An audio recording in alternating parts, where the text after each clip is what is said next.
Bab 2251. Menebas dengan pedangnya, melakukan penghancuran kekosongan sepenuhnya, mengenai kelompok boneka mayat tanpa syarat. 5 atau 6 boneka mayat disayat dengan banyak luka satu demi satu. Luka ini tidak dalam tetapi menutupi area yang luas, inilah efek yang diinginkan Jack. Boneka mayat memiliki pertahanan yang kuat, dan jika ada orang lain yang berdiri di sana, lukanya tidak akan menyebabkan kerusakan berarti atau membuat mereka lumpuh. Namun, Jack berbeda, dia tidak mengandalkan menghancurkan tubuh mereka untuk membunuh boneka mayat. Mengaum, mayat boneka yang terluka, seperti macan tutul yang benar-benar marah, menoleh dengan keras dan menatap Jack yang tiba-tiba muncul di belakang mereka. Mereka memamerkan gigi setajam silet mereka pada Jack kemudian membalikkan tubuh mereka dan bergegas ke arahnya, tetapi pada saat itu, boneka mayat itu tiba-tiba seperti disambar petir di otak dan tidak bisa bergerak sama sekali.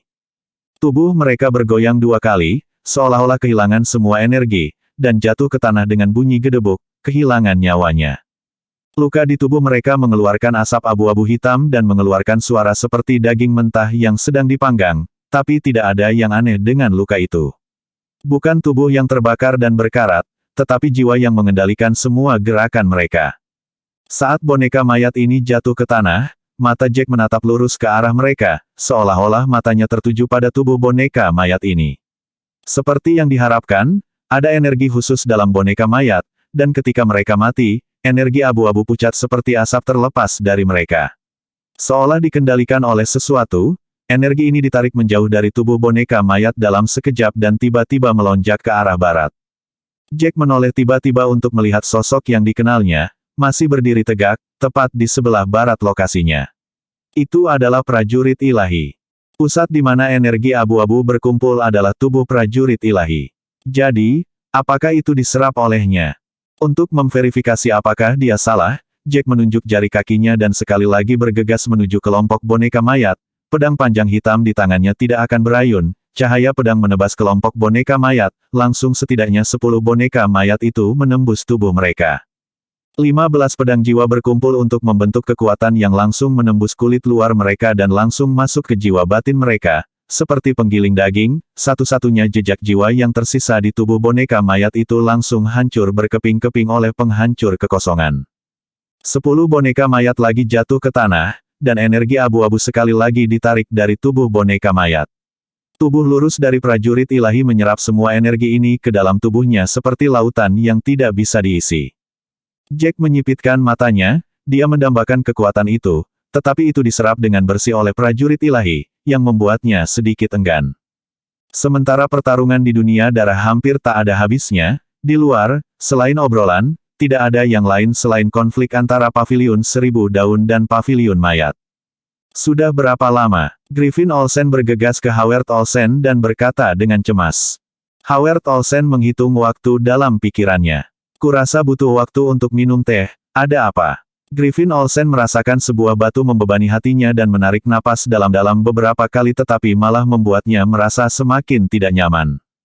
Orang itu masih belum keluar. Berapa lama dia akan tinggal di sana? Ketika dia memikirkan hal ini, matanya menjadi sedikit merah. Riff Jones melirik Griffin Olsen dan berkata sambil tertawa ringan, ada apa? Apa lagi yang bisa kakakmu lakukan? Mungkin melihat Jack belum keluar, dia merasa bingung. Riff dan Griffin tidak akur satu sama lain. Meskipun Riff adalah murid internal nomor 1, Griffin sebagai murid terpilih, masih meremehkannya, tetapi ini tidak menjadi masalah bagi Riff. Griffin suka berbicara omong kosong, dan setiap kali dia bertemu Riff, dia mengatakan sesuatu yang sarkastik dengan cara yang jahat. Bab 2252.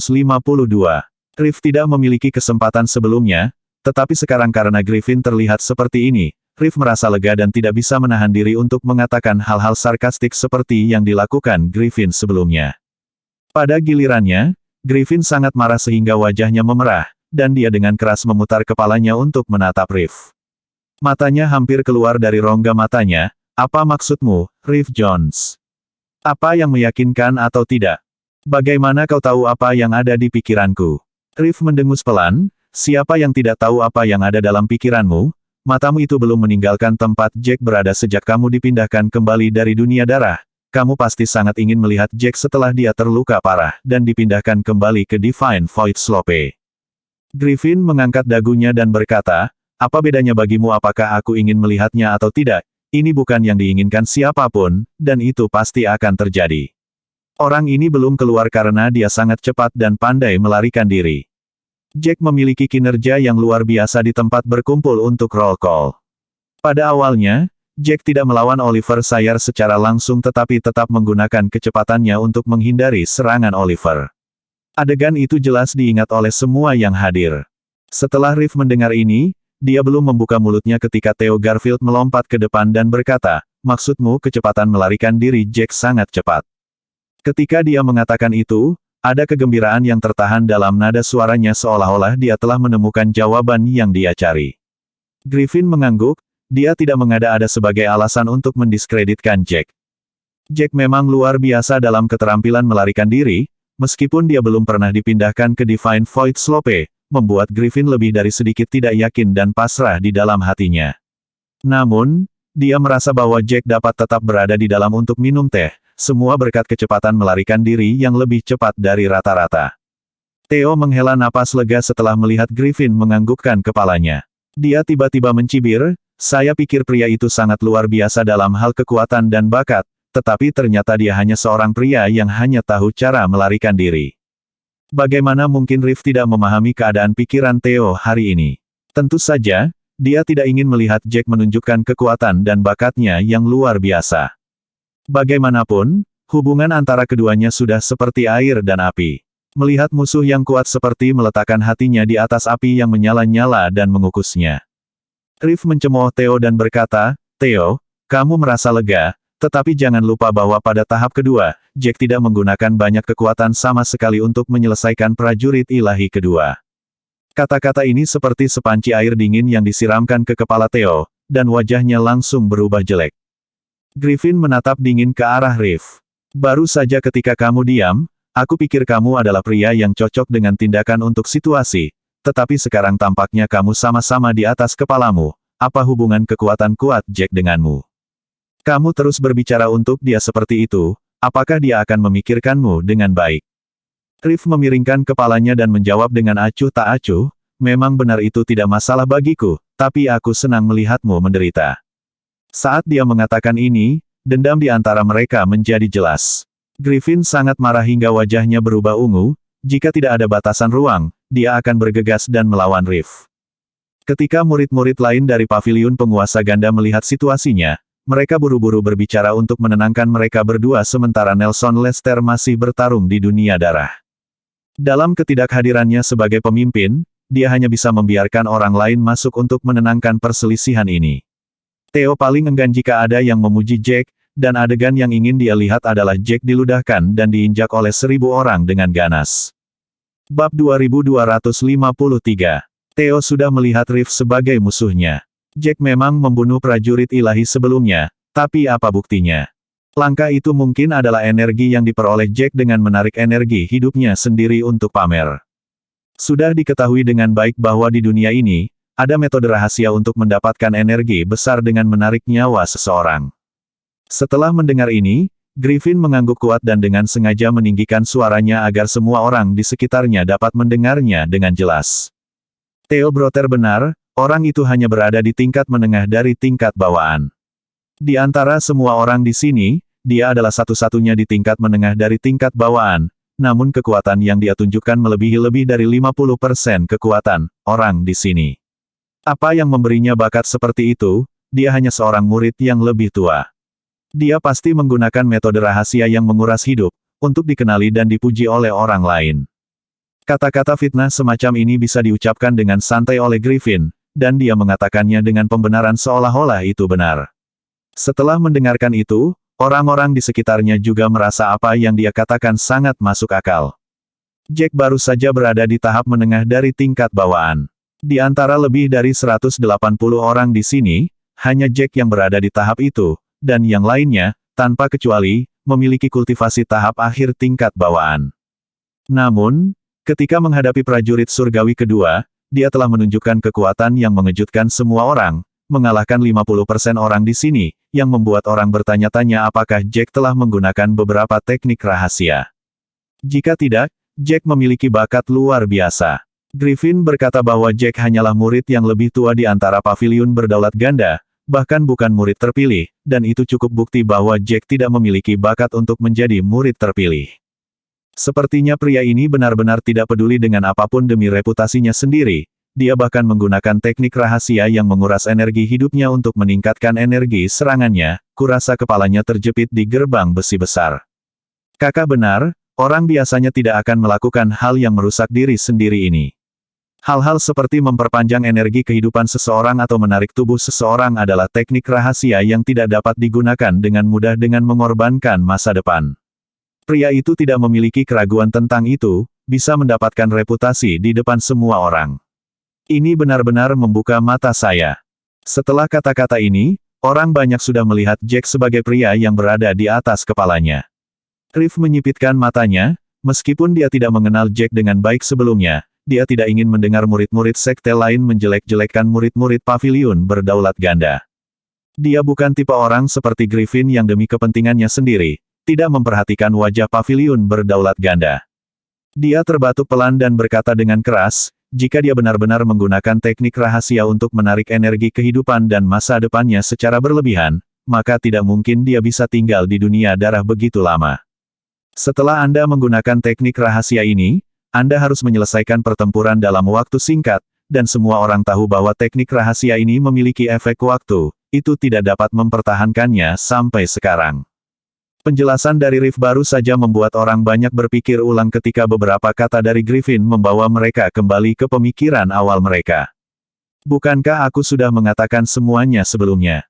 Pria ini paling baik dalam melarikan diri, dan karena dia sangat sombong, dia pasti telah mengulur waktu untuk mendapatkan perhatian dari publik. Bab 2254. Griffin sekarang telah memutuskan bahwa alasan mengapa Jack bisa bertahan begitu lama di dunia darah adalah karena dia pandai melarikan diri dan menghindari serangan, bukan karena seberapa kuat dia. Penjelasan ini dapat diterima oleh orang banyak terutama karena dipengaruhi oleh kultivasi dan status Jack. Banyak orang yang jauh di atas Jack baik dalam kultivasi maupun status sangat enggan untuk percaya bahwa seseorang seperti Jack akan lebih kuat dari mereka dan bisa tinggal di dalam dunia darah lebih lama dari yang mereka miliki. Kata-kata dari Griffin tampaknya telah beresonansi dengan kerumunan.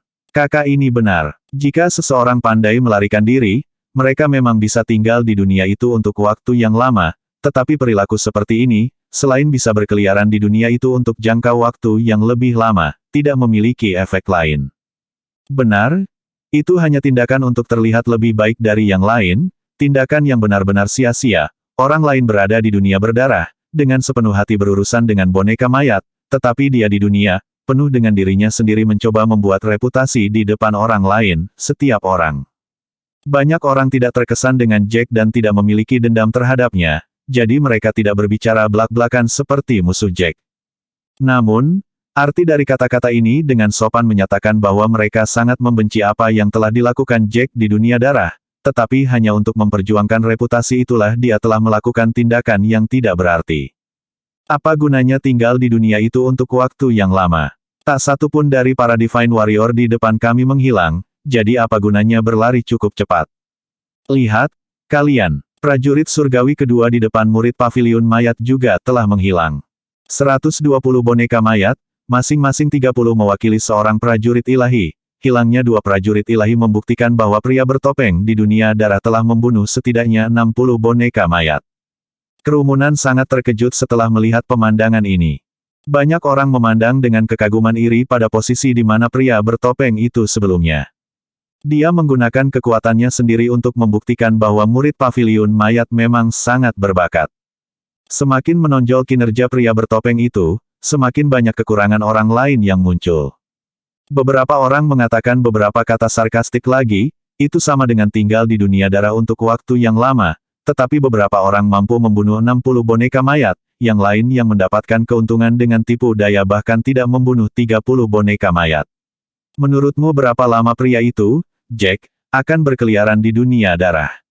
Setelah mengatakan ini, dia tidak bisa menahan tawa. Tawanya dipenuhi dengan sarkasme dan ejekan. Setelah mendengar ini, Theo Garfield tidak bisa menahan tawa dan buru-buru berkata dengan keras, mungkin untuk membuktikan kekuatannya, bahkan murid paviliun mayat pun kehabisan tenaga setelah menyelesaikan misi, dia bahkan tidak repot-repot keluar dari situ. Itu satu-satunya cara untuk membuktikan bahwa dia mampu bertahan di dunia darah cukup lama untuk menjadi lebih kuat dan lebih berbakat dari kita. Kata terakhir itu penuh dengan ketidaktulusan, jelas merupakan pernyataan retoris, tetapi juga menimbulkan kemarahan di antara orang banyak. Meskipun kata-kata Theo penuh dengan permusuhan, orang harus mengatakan bahwa masalah ini sangat mungkin terjadi. Jika pria itu pandai melarikan diri, dia pasti melakukan semua yang dia bisa untuk tinggal di dunia itu untuk waktu yang lebih lama. Bab 2255. Setelah Theo mengatakan itu, banyak orang berbisik, dan beberapa sengaja tidak merendahkan suara mereka, seolah-olah didengar oleh para murid paviliun berdaulat ganda. Seorang murid pada tahap menengah tingkat bawaan, bahkan jika dia kuat, seberapa kuat dia bisa menggunakan taktik seperti itu untuk membuktikan bakatnya, dia pikir semua orang bodoh. Apakah paviliun berdaulat ganda tidak memiliki orang lain? Beraninya, mereka membiarkan seorang murid yang berada pada tahap menengah dari tingkat bawaan datang ke tempat rahasia untuk sumber daya untuk mati. Setelah mendengar kata-kata sarkastik ini, wajah para murid paviliun berdaulat ganda, kecuali Griffin, memerah, seolah-olah seseorang telah menamparkan wajah mereka dengan keras 2 kali. Beberapa murid dari paviliun berdaulat ganda kemudian mulai membenci Jack. Itu semua karena bocah ini suka pamer dan menyeret mereka bersamanya untuk diejek. Griffin, bagaimanapun, tersenyum dan berada dalam 2 keadaan yang sangat berbeda dari murid-murid lain dari paviliun berdaulat ganda. Dia sangat senang mendengar orang lain mempermalukan Jack sehingga dia tidak bisa memuji orang-orang itu dan membuat mereka berbicara lebih banyak. Bagaimanapun, dalam pikiran Griffin, reputasi paviliun berdaulat ganda bukanlah apa-apa, dan ketika dia melihat kerumunan itu tidak berlanjut, Griffin ingin menambahkan beberapa kata lagi ke dalam cerita. Saat itu, seseorang dari sekitarnya tiba-tiba berkata, kalian, lihat di mana Jack sebelumnya. Prajurit suci di depannya juga telah menghilang. Kata-kata ini seperti sambaran petir, meledak di telinga Griffin saat dia mengangkat kepalanya untuk melihat ke tempat Jack berdiri sebelumnya.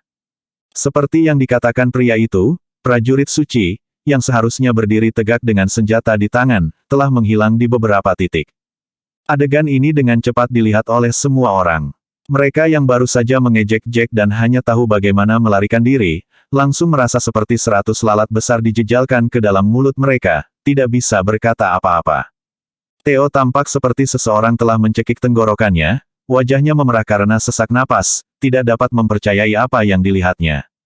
Riff tertawa dan berkata, sepertinya saudara Jack yang membunuh 30 boneka mayat, dan saya tidak tahu siapa yang baru saja mengatakan bahwa saudara Jack hanya tahu cara melarikan diri di dunia darah.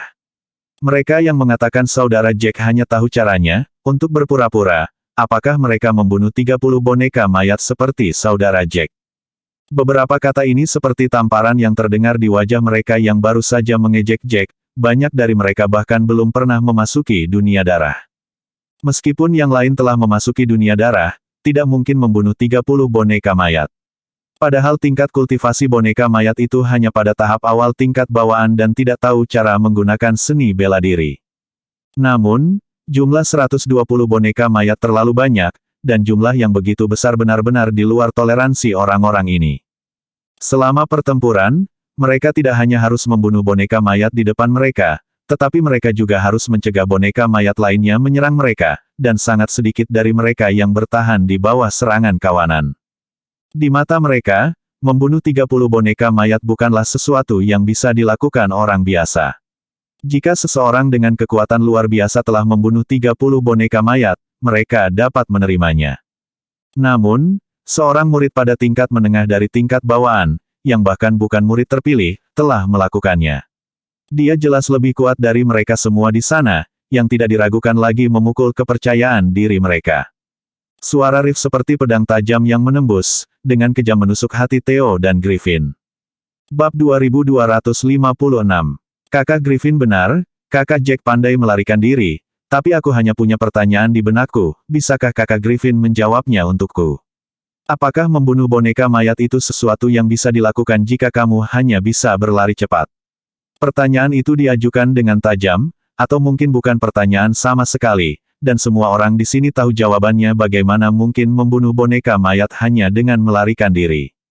Semua orang tahu bahwa pertahanan boneka mayat itu luar biasa. Untuk mematahkan pertahanan boneka mayat dan membuat boneka mayat kehilangan kemampuan bertarungnya, seseorang harus memiliki energi menyerang yang luar biasa, yang tidak dapat dilakukan oleh kebanyakan orang di sana.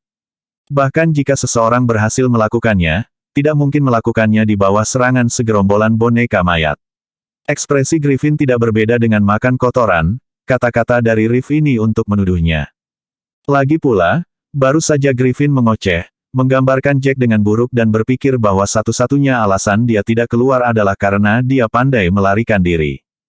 Griffin terengah-engah, jelas, dia tidak bisa menjawab pertanyaan dari Riff ini, tidak peduli apa yang dia katakan itu akan merugikan diri sendiri, Griffin semakin membenci Jack di dalam hatinya.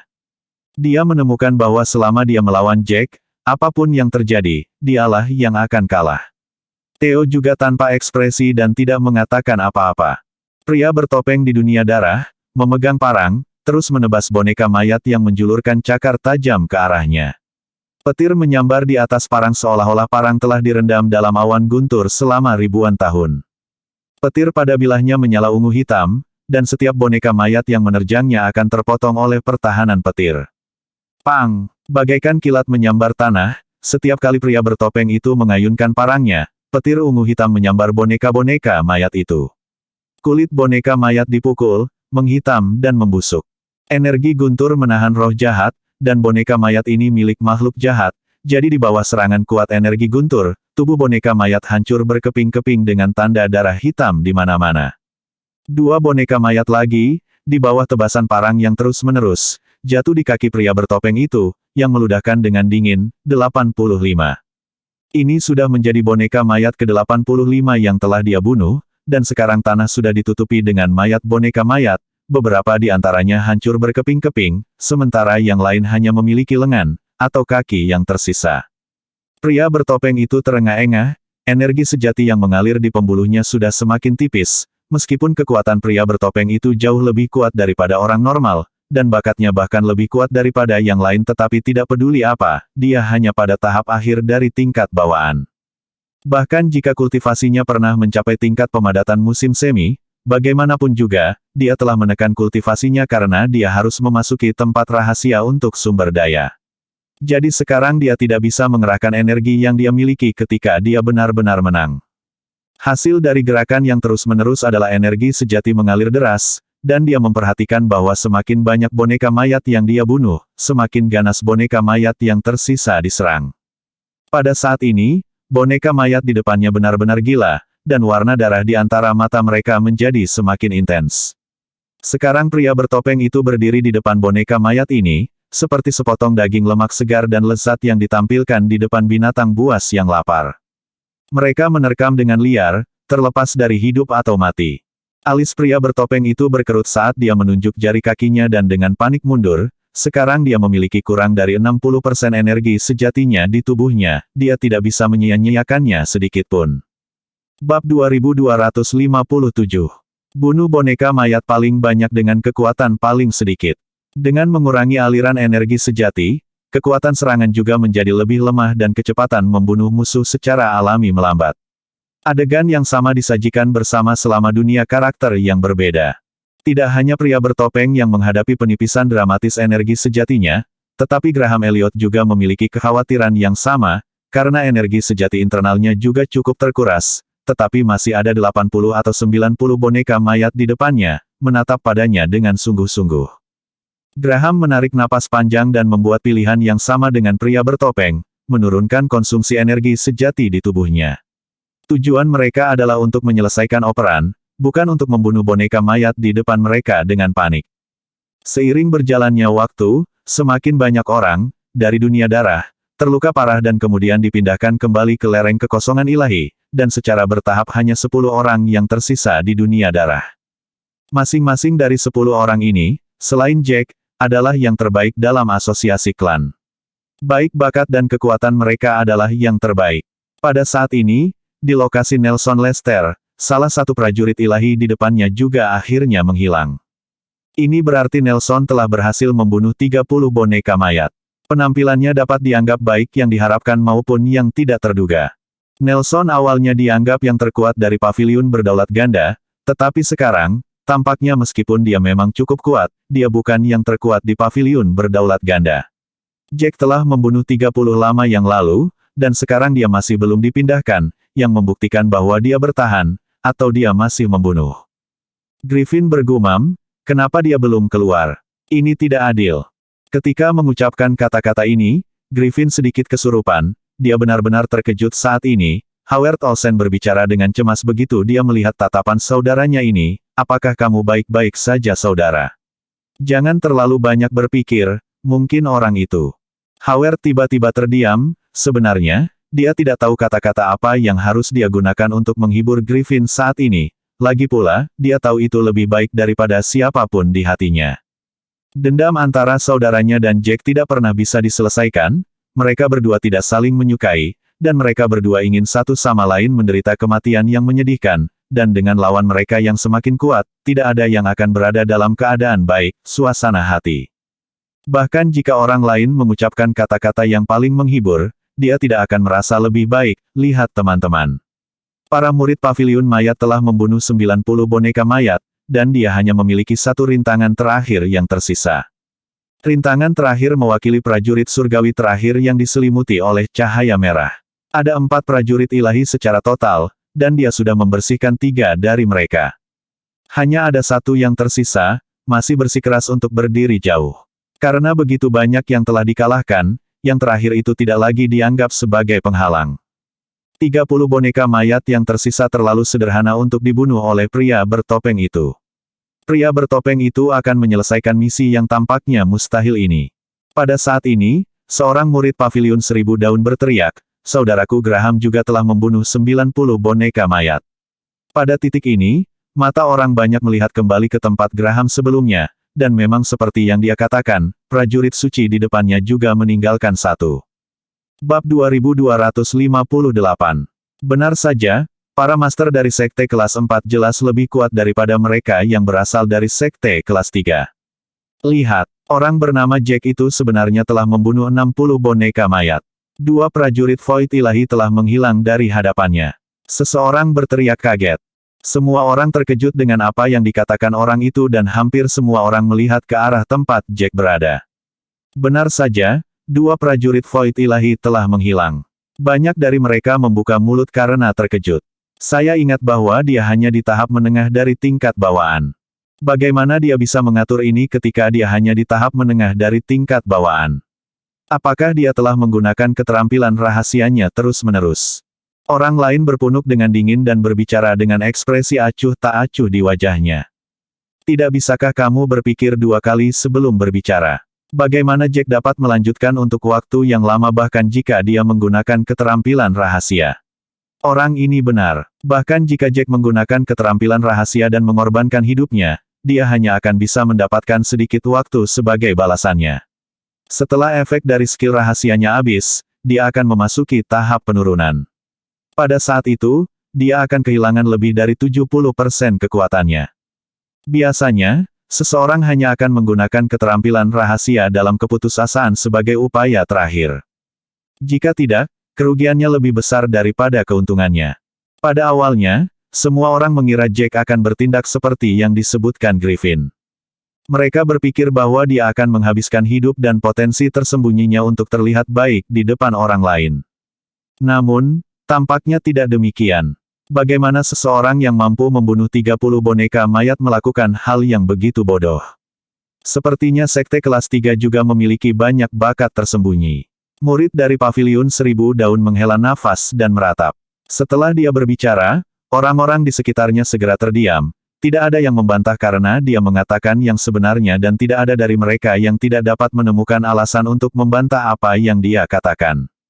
Aku ingin tahu berapa banyak waktu yang mereka butuhkan untuk menyelesaikan misi. Menurutmu siapa yang akan menjadi yang pertama menyelesaikan misi? Berapa banyak dari mereka yang bisa menyelesaikan misi?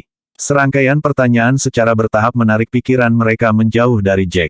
Perhatian semua orang segera terfokus pada pertanyaan. Yang pertama menyelesaikan misi tidak diragukan lagi adalah murid tertua dari Paviliun Mayat. Meskipun Graham dari Paviliun Seribu Daun juga cukup kuat, dia masih tidak sekuat murid tertua.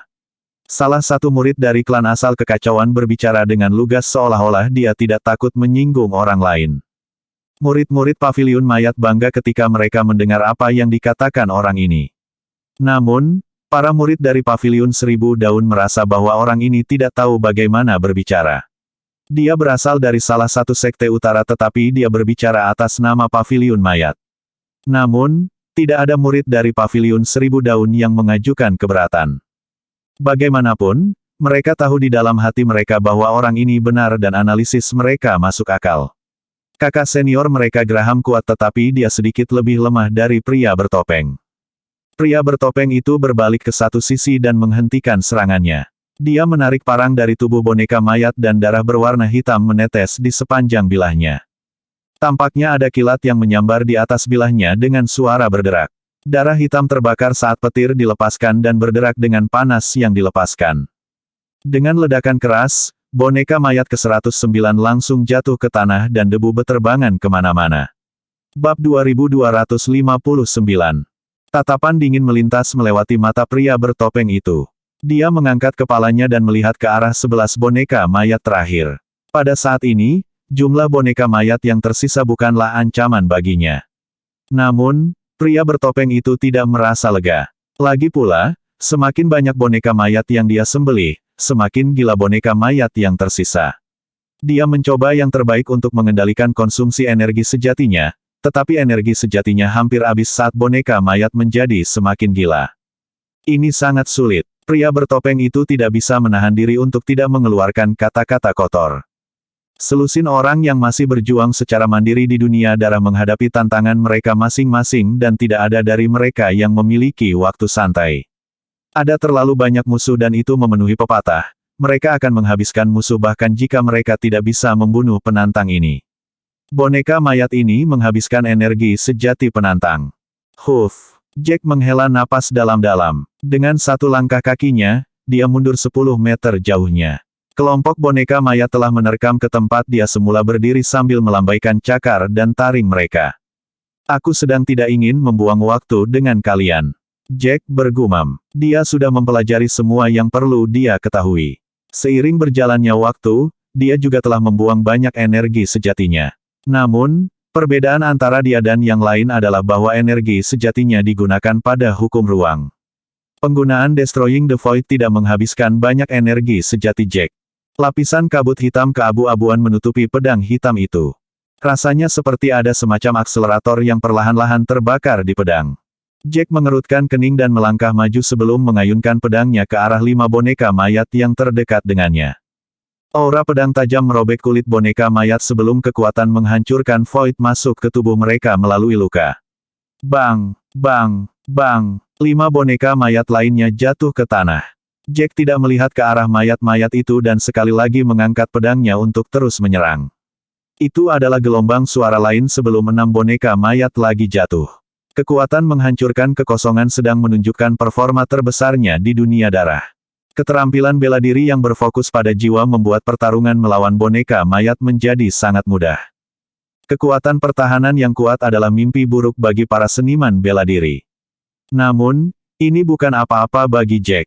Bagaimanapun, jiwa itu sangat lemah dan seperti selembar kertas yang bisa dia robek kapan saja.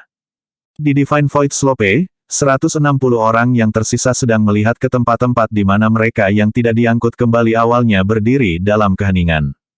Mereka memiliki pandangan yang rumit di mata mereka ketika mereka melihat tempat-tempat kosong itu.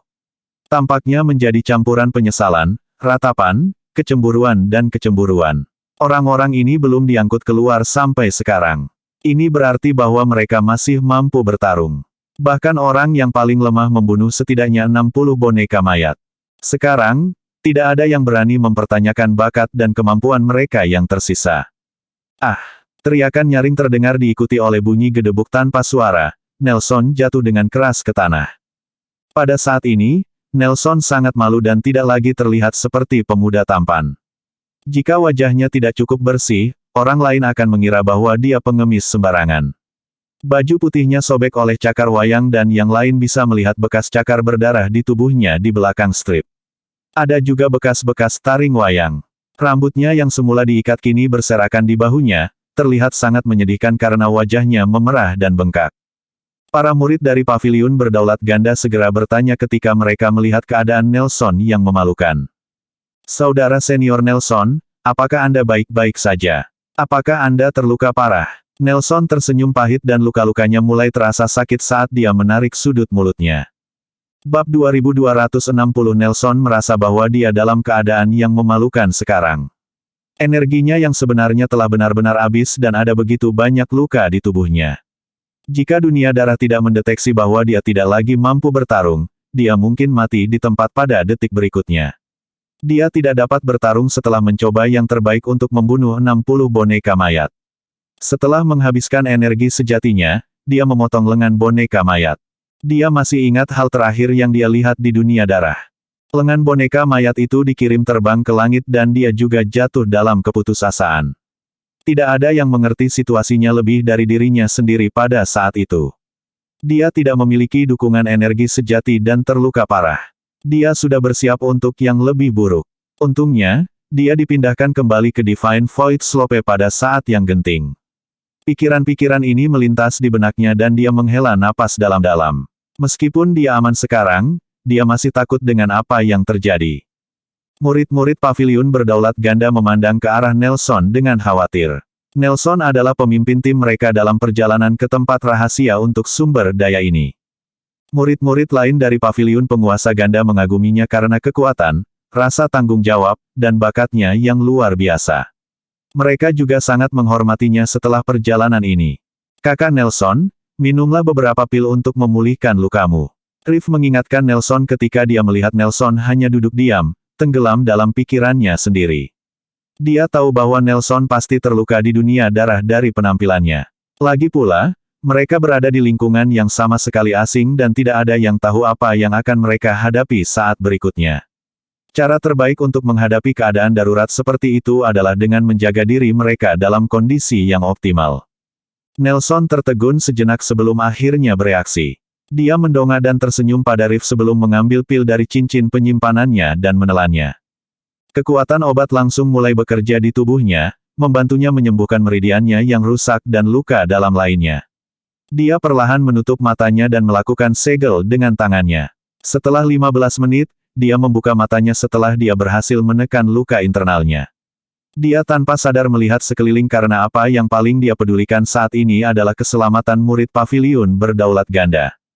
Sebanyak 20 murid Dual Sovereign Pavilion memasuki tempat rahasia untuk sumber daya tetapi hanya ada 19 dari mereka di sana pada saat itu. Nelson terkejut dan khawatir secara bersamaan. Mungkinkah salah satu dari mereka terluka dan telah dipindahkan dari lereng kekosongan ilahi? Mungkinkah sesuatu yang lain terjadi? Dia berdiri dan bertanya pada Riff. Saudara muda Riff, apa kabar semuanya? Riff sedikit mengangguk. Semua orang baik-baik saja. Selain kamu, tidak ada orang lain yang terluka. Nelson sedikit santai setelah mendengar apa yang dikatakan Riff. Mungkinkah dia salah menghitung? Dia pasti salah hitung dan ada 20 orang termasuk dirinya. Dia sekali lagi mengangkat kepalanya pada saat ini dan melihat ke arah semua murid paviliun berdaulat ganda. Setelah dihitung lagi, dia memastikan ada 19 orang termasuk dirinya. Siapa orang yang tidak muncul di Divine Void Slope? Apakah orang itu dalam bahaya? Saat imajinasinya menjadi liar, murid paviliun berdaulat ganda lainnya mulai berbicara dengan Nelson. Mereka bertanya tentang lukanya dan apakah dia membutuhkan bantuan pil. Nelson menjawab dengan senyum di wajahnya. Aku baik-baik saja sekarang. Meskipun aku terluka, itu bukan sesuatu yang serius. Aku hanya perlu istirahat selama beberapa jam dan aku akan bisa menekan lukaku. Griffin melirik Nelson. Meskipun dia sangat enggan, Nelson adalah pemimpin perjalanan ke tempat rahasia untuk sumber daya ini dan dia cukup bergengsi. Jika dia tetap diam ketika semua orang saling melengkapi dan menyapanya, dia akan menonjol di antara orang banyak. Ini juga akan menyebabkan orang luar curiga bahwa dia melakukannya dengan buruk di paviliun penguasa ganda. Bersambung.